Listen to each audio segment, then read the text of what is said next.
Jadi ini sangat menggugah ini ya untuk ke depan. Energi terbarukan ini disampaikan oleh Bang Surya.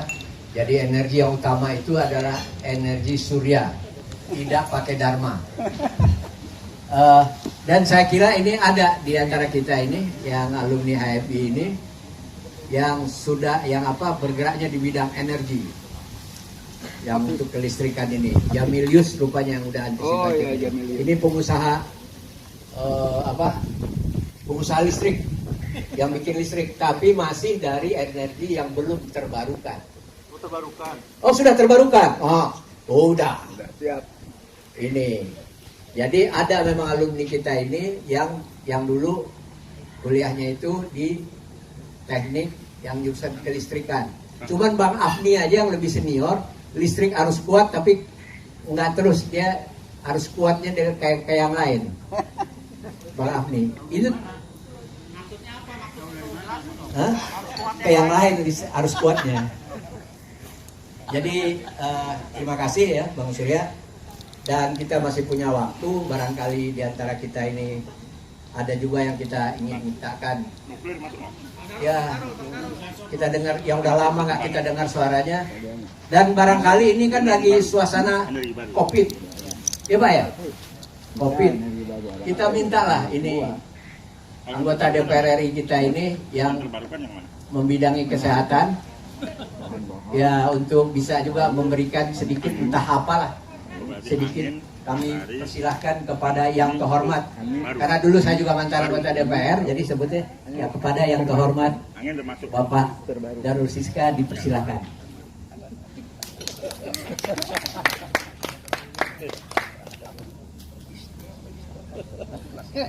Apa aneh kan ngomong, pokoknya Darul ngomong. Pokoknya suaranya kedengeran ya. Bismillahirrahmanirrahim. Assalamualaikum warahmatullahi wabarakatuh. Alhamdulillah. Alhamdulillahillazi arsala rasulahu bil huda wa dinil haq liyudhhirahu 'ala dini kulli wa kafa billahi syahida. Asyhadu an la ilaha illallah wa asyhadu anna Muhammadar Rasulullah sallallahu alaihi wasallam.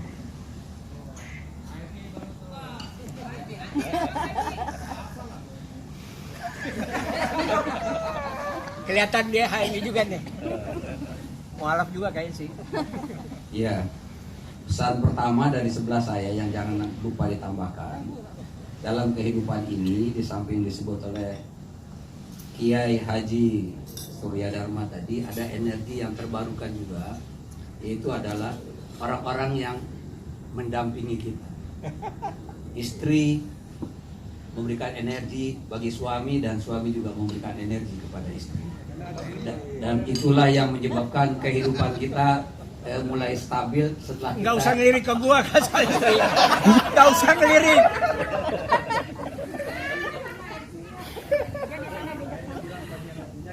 Jadi kestabilan hidup itu setelah ada energi yang saling mengisi antara suami dan istri. Amin. Jadi bagi yang belum beristri, sebaiknya segera agar ada energi-energi yang kemudian bisa ditingkatkan. Adi dengerin tuh. Kalau yang dua energi nambah dong. Ya kalau itu bisa overheating tuh. Overheating tuh yang kadang-kadang bisa menimbulkan ketidaktenangan juga di rumah tuh. Ya, saya tuh orang yang agak gugup kalau berbicara di tengah teman-teman sendiri. Kalau di tempat orang lain saya kelihatannya pandai, tapi kalau di sini kelihatannya bodoh. Soal yang sekarang buat kita menakutkan adalah soal pandemi ini kapan berakhir. Karena ini juga ancaman terhadap kelangsungan hidup kita sebagai bangsa. Bukan hanya kita di Indonesia, tapi negara-negara yang lain juga sedang menghadapi tantangan yang tidak ringan dikala pandemi ini tidak selesai. Sekarang kita mulai disibukkan dengan berbagai pendapat, apakah dengan vaksin ini akan selesai apa enggak sih? Ternyata konsep yang dikembangkan oleh WHO, dia ingin 80% rakyat ini divaksin dalam rangka membangun herd immunity di kalangan masyarakat kita. Jadi ada imunitas kelompok yang harus dibangun. Jadi kalau sudah 80%, ini teori WHO, 80% divaksin, maka sudah terkungkung tuh virusnya, sehingga kita berhadapan dengan lingkungan yang sudah relatif aman. Jadi dikala kita sudah divaksin, saya pernah mendiskusikan apakah dengan sudah kita divaksin kita masih perlu nggak untuk melakukan tes antigen untuk berpergian.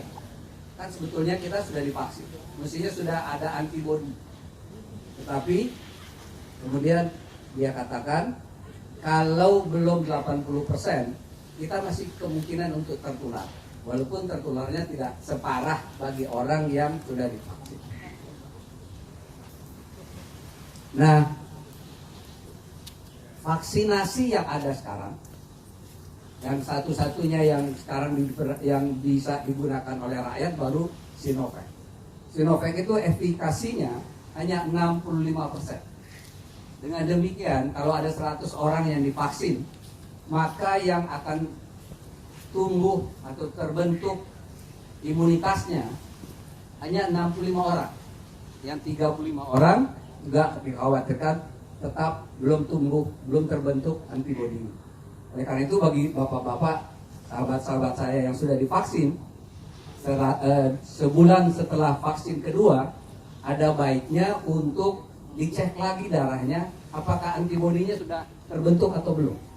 Mungkin kita ada di antara yang 35, sehingga dengan demikian kehati-hatiannya harus tetap ditingkatkan. Nah, bagi kita yang tidak bisa divaksin, tentu kekhawatirannya lebih tinggi, terutama bagi kita-kita yang komorbid. Komorbid itu punya asma, darah tinggi, ginjal, kemudian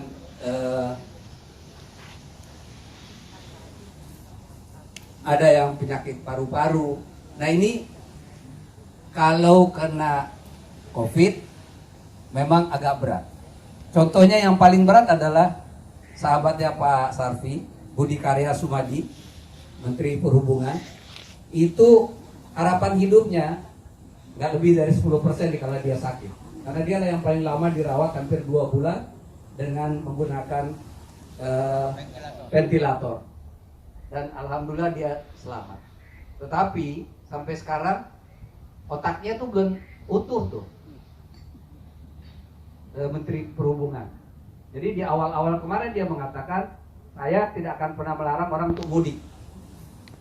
Tetapi kemudian pemerintah menyatakan harus dilarang karena mudik itu ada potensi untuk kita berkerumun, ada potensi untuk kita bertemu masyarakat di daerah yang tidak percaya kepada COVID.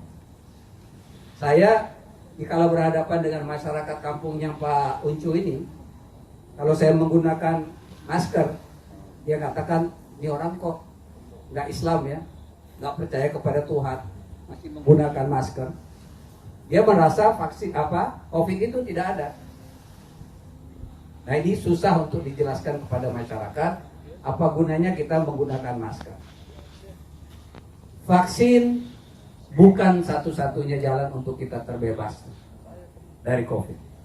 Yang bisa membebaskan kita dari COVID adalah kewaspadaan kita untuk tetap bermasker, tetap mencuci tangan, tetap hidup bersih. Saya kira hidup yang Islami adalah jawaban yang tepat agar kita tidak tertular COVID. Rajin sholat, dengan rajin sholat, wudunya pasti lebih sering. Kemudian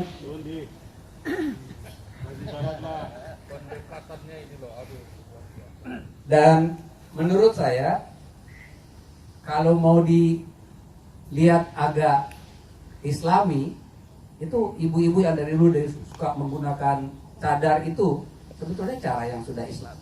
Tapi kan ada orang yang bercadar kemudian perilakunya agak mengancam keselamatan yang lain sehingga dianggap bercadar itu berbahaya. Padahal dari segi dilihat yang bercadar ini cenderung teror kan begitu. Dan kebetulan yang melakukan bunuh diri itu dia menggunakan cadar. Jadi Bapak dan Ibu dan sahabat-sahabat saya yang saya muliakan, tentu di samping upaya kita untuk hidup sehat terhindar dari COVID, doa yang paling utama saya kira harus kita lakukan. Allah lah yang paling bisa melindungi kita di samping usaha-usaha kita yang kita lakukan sehari-hari.